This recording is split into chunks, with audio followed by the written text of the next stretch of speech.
On today's episode of the Contested Layups podcast, the boys discuss the Philadelphia 76ers. Are they contenders or are they pretenders? Also, Hall of Fame requirements. Grant Hill, really? Lastly, is it time to get rid of the one and done rule? Contested Layup starts now!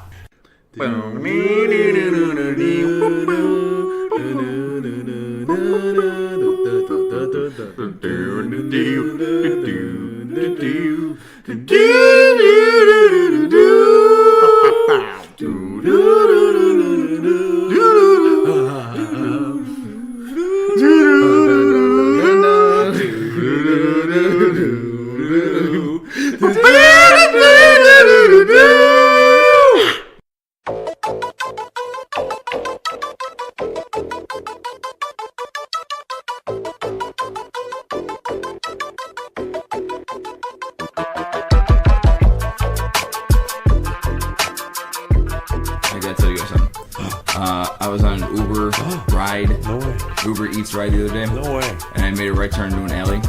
And I turned and I saw a girl blowing a dude. Nice. Awesome. There you go. Can you keep this for the podcast? Yeah, I'll put it in. Yeah, sure, of course. Final thought. What's up, everybody? It's the Contested Layups podcast. So this is episode number 21 of the podcast. We're legal, y'all. We can... Everything. Can we do everything now? No, we can't rent a car. Can't rent a car yet, no. So tonight, we have on the podcast, it's John. What up? It's Raul, what's going on? It's Garnick. Buongiorno. And it's Eddie. It's a four-man pod tonight.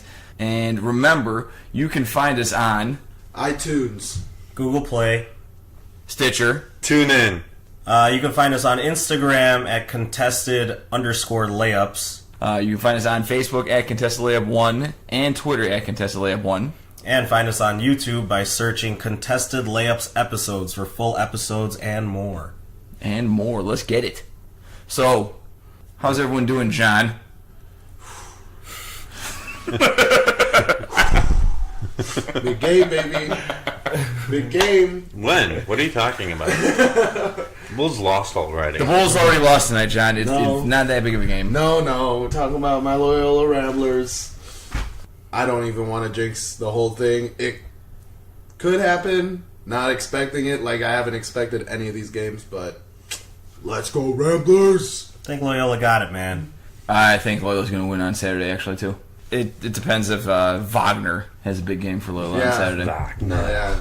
Because he's the matchup problem that they'll struggle with. Matthews is a good athlete, but they've dealt with good athletes this whole tournament. Right. And they've played him pretty well, too. I think Wagner is just a guy that can shoot over everybody. So. Yeah, but Loyola has something that Michigan doesn't have. Sister Jean. Yup. It's true. Sure. So tonight, our first topic is the Philadelphia 76ers. In West Philadelphia. 76ers. The topic is the Philadelphia 76ers. Right now, they are 44-30. They are currently fourth in the Eastern Conference. They clinched their first playoff berth since 2011-2012. And right now, they are one game behind Cleveland for the 3 seed. Joel Embiid will miss 2 to 4 weeks with an orbital fracture, but Markelle Fultz is back. Yes, he is. So, per 100 possessions, the 76ers are 15th in the season for offensive rating at 109 points a game. They are 4th in defensive rating per 100 possessions. They only give up 105.5 points per 100 possessions. It's very good. 4th in the NBA. But they are dead last in turnover possession. They give up 14.9 turnovers per 100 possessions. They are 5th in pace at 99.5 possessions a game. Number 1 in total rebounds. Number 2 in fewest rebounds allowed. 29th out of 30 in opponents' free throws attempted per game. What's going to happen for the 76ers team this year, guys? What do you think? So the big question is, can they win without Joel Embiid? I think there's enough firepower there to go at least past the first round. That's as far as I think they will go. I think they'll get to the second round. All right, without Embiid. Without Embiid. I think there's enough there. They made some pretty shrewd moves. Getting Bellinelli, JJ Redick, you have Dario Saric. Simmons is on fire. They're good. They're a very good three-point shooting team. I forgot their exact stat, but they're up there in top 10 in three-point shooting. I don't know if they can win without Embiid. Indiana's only a half game back, So to me, it's looking like they're gonna have to play Indiana without home court advantage, and I'm not sure if I like them in that matchup without Embiid specifically. I'm a fan of Simmons. I'm a fan of Fultz. People have been sleeping on Indy this whole year. I mean, I have to give it to them. I think they beat the Sixers without Embiid. I think their biggest key is their rebounds. I mean, they're the best rebounding team in the whole NBA. With Embiid. With Embiid, of course. And then their defensive rating per 100 possessions, they give up 105.5 points a game. That's a very impressive defensive rating, fourth in the NBA. You rely on your defense and your rebounding in the playoffs, man. Those are the two biggest keys for advancing, because you're playing that same team 7 games potentially. If Embiid does come back on the short end of that orbital fracture, if he does come back within 2 weeks, end of the regular season or beginning of the playoffs, I think whoever they play, I think they can beat. Right. I mean, the silver lining there is that it's not a knee issue or a foot issue. Right. It's just a freak injury. Yeah, It sucks. Yeah, I got headbutted by Fultz. Yep.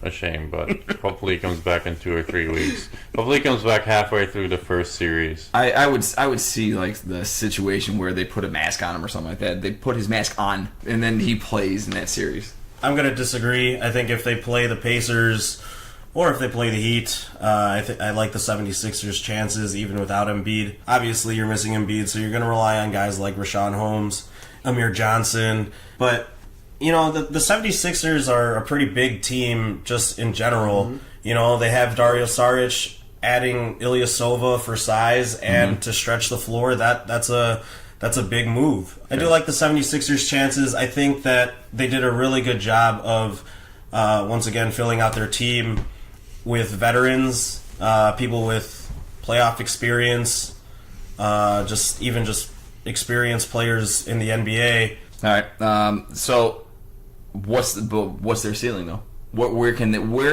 If Embiid's healthy, where can they get to? I think no more than the second round. To be honest. Raul. Obviously, it depends on who they play, but yeah, the second round. I think whoever they play in the second round, they could definitely make it competitive. I just think that the experience just for their main guys isn't quite there yet. But, you know, I think Boston has the same problem, too, with all their young talent. So Maybe a hell of a second round series, I'd say. If Kyrie was healthy, I'd give it to Boston. But if Kyrie's not healthy, if Kyrie can't come back, the Sixers. Why are you talking about Boston? That's Toronto. Against Toronto... Toronto's hungry this year. Yeah, I think Toronto's Toronto might sweep them if the 76ers play them. They might sweep them. But the 76ers are tough, man, and I do think that they're going to make it past the first round. I think they're going to do pretty well in the second round, but I don't think they're going to make it out. Sixers have a lot of talent. They need a lot of experience in the playoffs, though. This is, as we mentioned earlier, their first trip since they beat the Bulls. Since they beat the Bulls and the Derrick Rose injury. I do like their outlook going forward. I like what I see out of Markelle Fultz, even though he has only played 2 games. I like the fact that he's aggressive and going to the basket. Mm-hmm. He was trying to go in and create a shot for somebody on the perimeter, or he was just looking for his own shot. Either way, he penetrated. Mm-hmm. He penetrated. Mm-hmm. So I like that about him. It shows that he's not scared. He's not playing timid. He's not playing timid even after not playing 68 games. Yeah. I wish he waited 8 more games to come back. So he would have missed 76. You're an asshole. All right. Let's go to our next topic about the Hall of Fame criteria. How to get in the Hall of Fame. Getting in the Hall of Fame!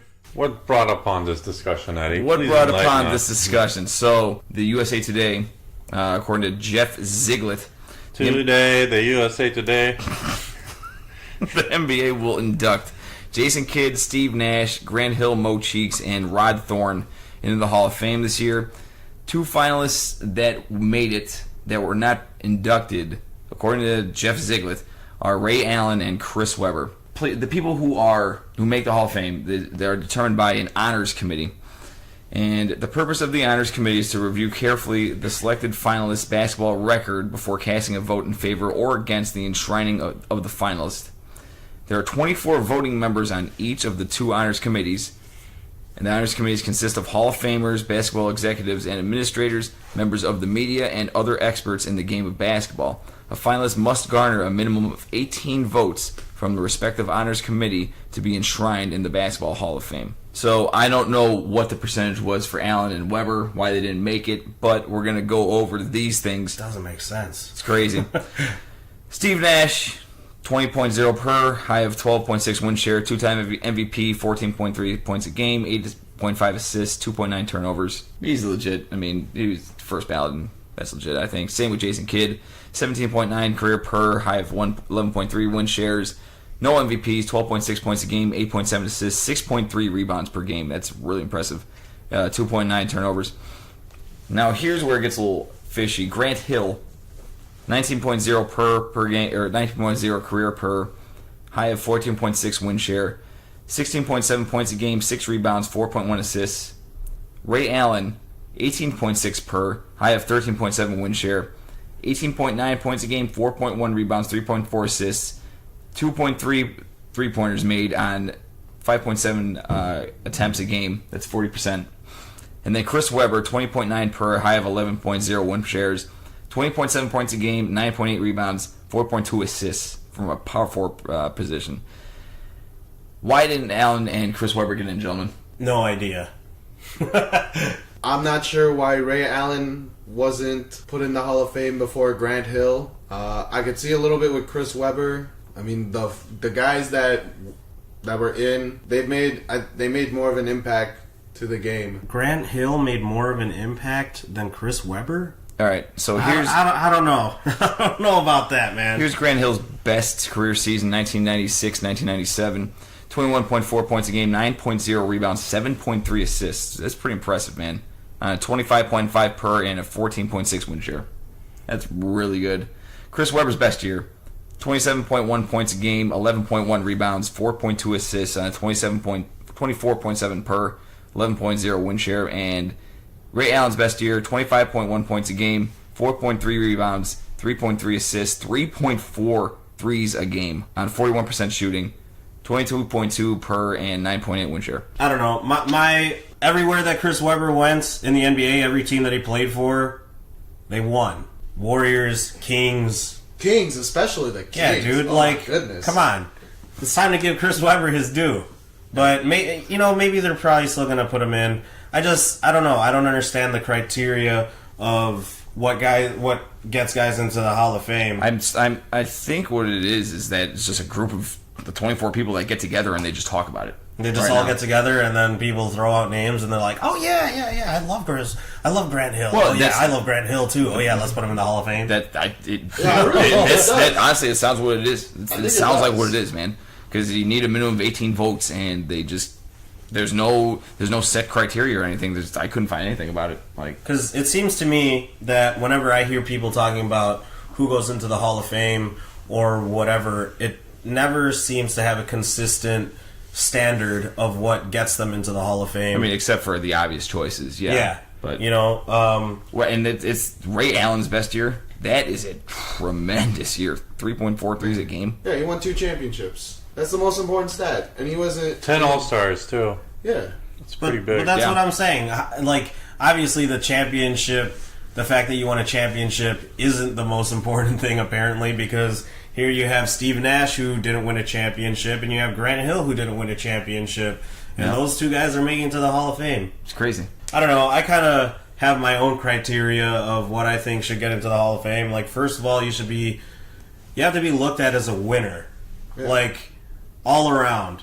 Whether it's in the media or just by word of mouth, you have to be looked at as a winner. Yeah, well, just as an example, like Dwight Howard, every time that he's on TV, whatever team he's on, they have to try to get him more involved. They have to try to have him do this, or why isn't he doing this? If you're constantly talked about on what you're doing wrong, you should not be in the Hall of Fame conversation. You have to have made your team ultimately better. Al Horford didn't win a championship, but every team that he's been on, they win because he's there. Right.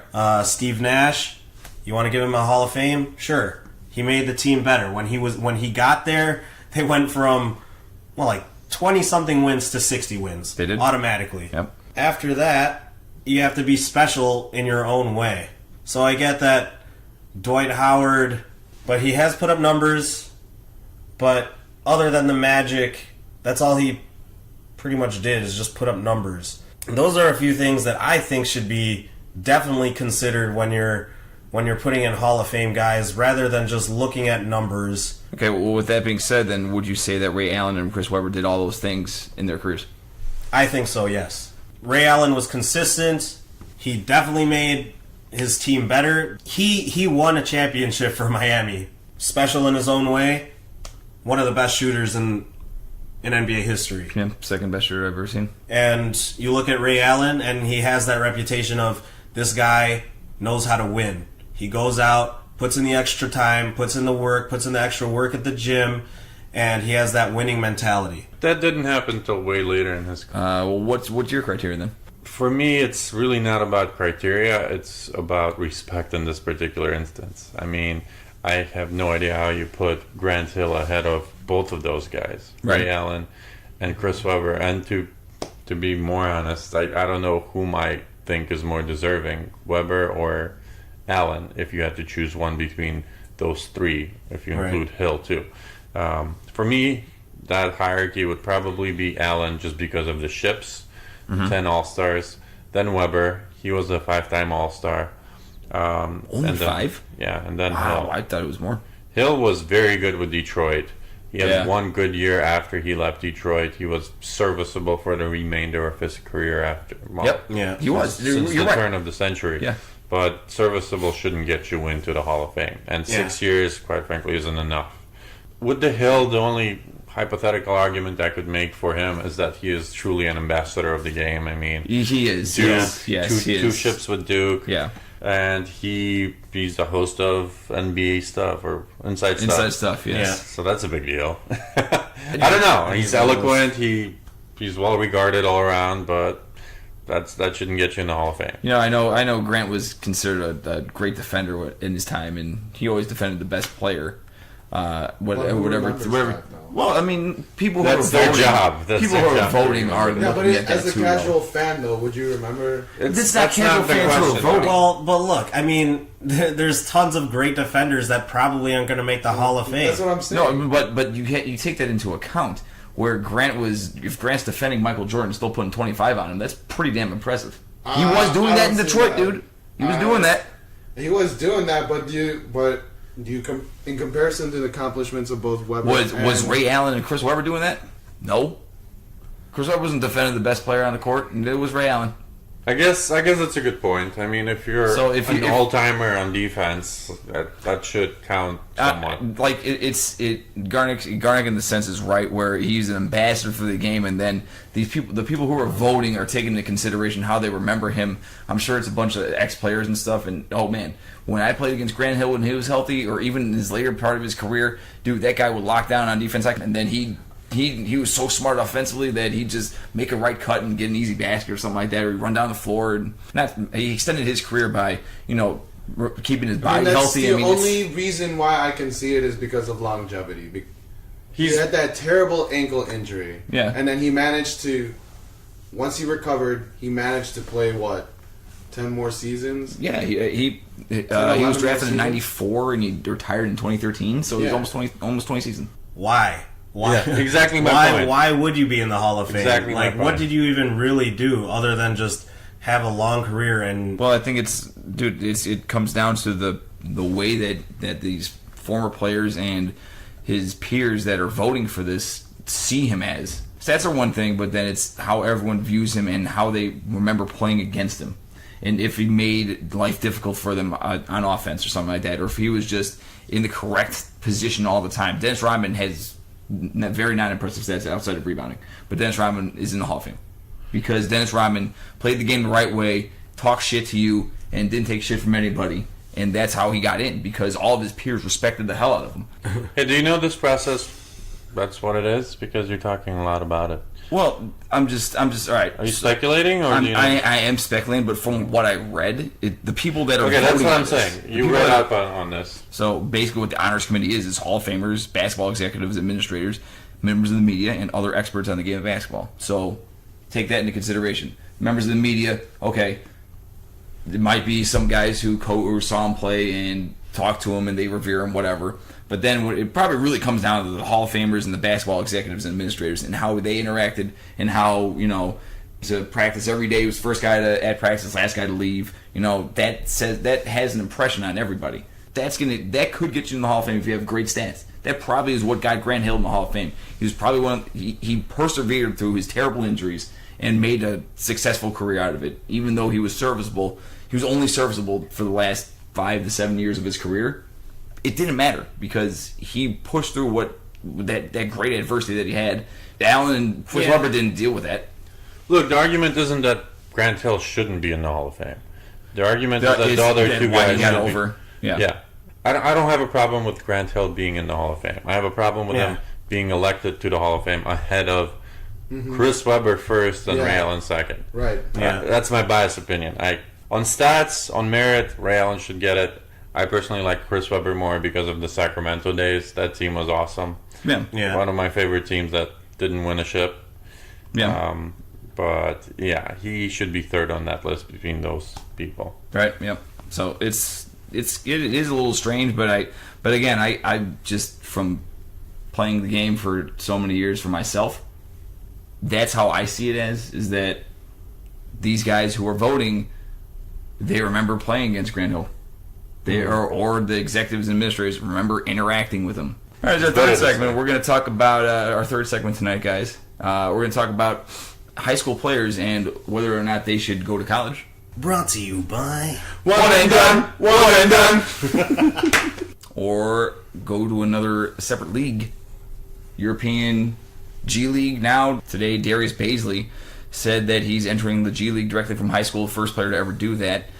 He's a top 10 prospect in the 2019 draft. He decommitted from Syracuse. Guys, what do you think these elite players should do in high school? Should they go to the G League? Should they go to great college, or should they go overseas? Like top 10 to 15, top 10 to 20 players in your class. This guy Darius Baisley is going to the G League, and if he succeeds, if he plays against NBA level talent and does very well and makes it, and still is a top 10, maybe even improves his draft stock in 2019, that's going to lead to a lot more elite level players going to the G League, making the G League really interesting, where you're seeing elite talent playing against NBA players who, sometimes an NBA player is coming back from an injury, needs a couple of games in the G League, and all of a sudden you're playing against Zach LaVine, my boy. You're getting those reps against NBA talent. A young man who's just graduated from high school, you are getting so much better than you would at college. Instead of going to college and dropping 25 or 30 on some bum team in your conference. That's pretty much what LeVar Ball did with LaMelo and LiAngelo. Instead of the G League, though, he took them to Turkey? Lithuania. Yeah. So, that's pretty much what he did. And now LiAngelo is gonna be declaring himself for the draft. Yeah, okay. Do you think that's a good option, or should LiAngelo have stayed at UCLA? Personally, yes. I think he should have. Okay, because he was an elite. An elite talent. Just because you're an elite prospect, it doesn't mean that you're gonna get that far ahead of that curve. You, regardless of where you go, college or overseas, you still need time to develop. Okay. Some take more than others. Okay, I understand that, but what Darius Baisley is doing. Okay, Darius Baisley isn't going to China and playing against Chinese players. He's going to the G League and he's playing against NBA level talent. Even if it's bottom of the barrel NBA talent, that is way better than the Chinese league. That is way better than the European league. It's not way better than the European League. No. It's got to be. I don't think so. No? No. I might be kind of projecting myself into their shoes, but I would go to Europe. That is the second best league in the world right now, the Euro League. Okay. And I don't think you can argue with that. Right. Obviously, the G League has some grandiose ambitions of becoming a legit minor league system that draws fans and be the second best league in the world. And they may get there one day, but for now, I would argue that Spain is probably, or even Italy or Russia for that matter, that's the second best league. My point is, coming out of high school, I would go to Europe to play against professionals, people that have done it all their life, since they're like 14. not 18, 14. They play ball. You would learn professionalism. You would learn basketball, obviously, and you would mature by being away from your home. College is not that much different than being at home because, first of all, you're in the same country. Second of all, you're going to be the best player on that team if you're elite level talent, so your ego is just going to blow up. And third of all, it really doesn't matter how you do that if your mind is already made up. Like, what's the point of going to college if you're not going to go to classes, not appreciate the education you get? You know, it's just a formality at that point. That's why G League is a better option than college. College is bottom of the barrel for me. I agree.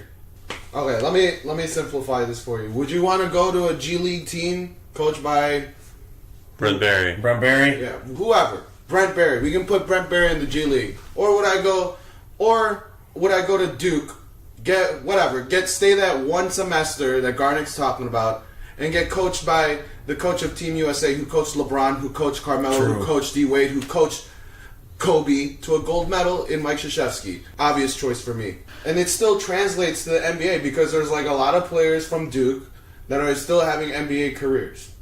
He got him to the NBA. Mike Krzyzewski made him into top 10 talent. Or Calipari. Yeah, Calipari fucking... Calamari. Well, I mean, right, but the G League option, again, this kid is going to set the example. He's going to be a pioneer for all these other high school athletes going forward. Okay, well, If he succeeds, if he retains or moves up in the draft, you're going to see a lot of kids doing this. If he sucks, it's probably not going to happen again. And that's the thing. That's the other narrative of the story. What if he just becomes another G League player? But the G League is trying to be legit, as Garnick said. They're trying to be better. They're trying to become the second best league in the world. Hoffman State Bulls, baby. And if the NBA is serious about developing a minor league system, they are putting good coaches toward this system. They're putting good trainers toward this league. They're putting, I mean, not the best players, but NBA players who don't get drafted, they go to the G League. Almost every team has has a G League affiliate. I'm sure that's all well and good, but I'm still gonna go to college route and go take my chances with my shit. I think you're seeing this right now, but I think in 5 years it's gonna be the other way. Look, I think the system can change. If I was running a league in Turkey, I would allow your teams to pay these kids from America like $300,000 to come and play. That's not the case right now. But I think if you do that, you really have a shot at becoming the second best league in the world, and that's a revenue generator. Exactly. You know. Plus, if you think about all the kids that think they're the shit and end up flaming out in the NBA, That would weed them out. that would, but at the same time, it would help them out at the same time. It would help them out because if you go to China, you get paid $300K a year off the bat. You're helping your family right away. Right. And I'm making a few assumptions here, but that's neither here nor there. You're helping out your family, and guess what? If your stock doesn't rise, next year you can just go back and make another $300,000. True. And so on and so on and so on. And it would open up the floodgates for all these really talented high schoolers to just do that. And I'm not talking about the elite level talent anymore. I'm talking about like the top 300 athletes, 500 basketball players in America would just do that, you know? That's where I would agree with you. Like I said, if you weren't heavily like touted, that the G League is the best way to go, because then you can test yourself against guys that bounce between the G League and the NBA. Like but if you're elite level, like you're top 10 or like even top 5, I don't see you getting the same development in the G League as opposed to going the college route where there are elite coaches, elite coaching there. If there's money, the coaches will come, for sure. You know, I mean, if you're throwing 300 G's at a player a year out of high school, chances are your coach knows what he's doing. That's true. I mean, I would believe you, but there's more. The credentials and the accolades are there in college. For now, right. For now. And that's just the way the system is, and no one wants it to change. Exactly. My point is, you can change it by throwing 300 G's at a high schooler right now. And the NBA is going to continue to develop the G League. The NBA wants to make the G League work. Gatorade is their sponsor. Gatorade's got money. The G League is not going away. the stupid one and done rule for college is exactly what it is. It's stupid. It opened up the floodgates for all this recklessness and all this shit to happen. It's just so dumb. And It was really dumb. There's no place for it. And I mean, but I don't think that. I think that rule will still stay. I just think that the better of the players are just going to eventually find other options. Well, let's say give it like 10, 15 years to develop. To be honest, I think it really breaks even. Some people don't want to do the school route. Some people do. And some people do the one and dones but still go back to school. So, I mean, it really depends on who you are as a person, regardless of talent. I think, ironically, Raul brought up LeVar Ball, and I think we've come full circle. And you used LiAngelo as an example. I'm going to use LaMelo as an example because he pulled him out of high school. Yep. Yeah. He's gonna be And a moved junior. him. Yeah, he would have been a junior this year, right? Mm-hmm. Yeah. Yeah. And he put him in Lithuania in the Pro League as a 16-year-old. Yeah. I think that's the most important experiment of them all right now. That's true. Because if this dude comes out whenever he's eligible for the NBA draft, if he actually becomes a lottery pick, people will look into that more, a Yeah. lot more. A lot Not more. even ignoring high school even, and Yeah. just doing the Euro route. Yep. All right, let's finally wrap up. What do you think? LiAngelo's not going to get drafted. I don't care that he dropped 72 points. Nobody cares. Nobody's going to want to draft LiAngelo Ball.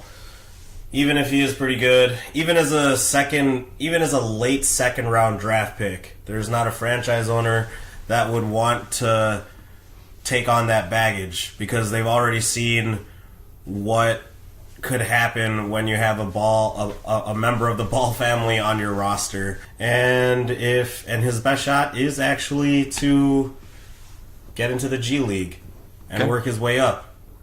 I just want to expand on my point from the previous segment. Let's just identify the three main options that exist right now. College, which is the preferred option right now. Okay. G League, which is a new option. Mm-hmm. And going overseas. I think if I am a top 30 high schooler, you go to Australia, you make decent money, not G League money where it's peanuts. Yeah. If you go to Australia and make decent money, you can see how you do after a year. And if you don't get drafted where you want to, you can just go back there. Or rather, obviously not sign with an agent and see where your stock is. Okay. And you can always go back there and make decent money. If you go to college and you declare after a year and you're not drafted or you're not projected to be drafted where you think you were going to be, then you're stuck in college making no money and you're kind of already like way behind the 8 ball. If you go to G League, same thing as Europe except way less money.